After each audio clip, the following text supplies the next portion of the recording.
How to reactivate Instagram account. Hi everyone, welcome back to our channel. This is Rose and let me guide you to reactivate Instagram account. Without further ado, let's get started.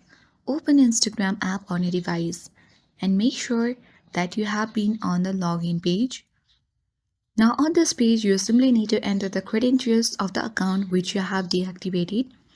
Tap on the username, email or mobile number and enter your email or username.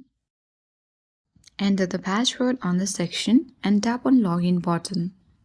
You simply need to follow the on-screen prompts and then you will finally be on this section.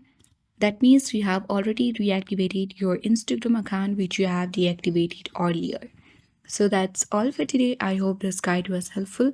If it was, then do like, share, comment and don't forget to subscribe. Thank you for watching and I'll see you in the next video.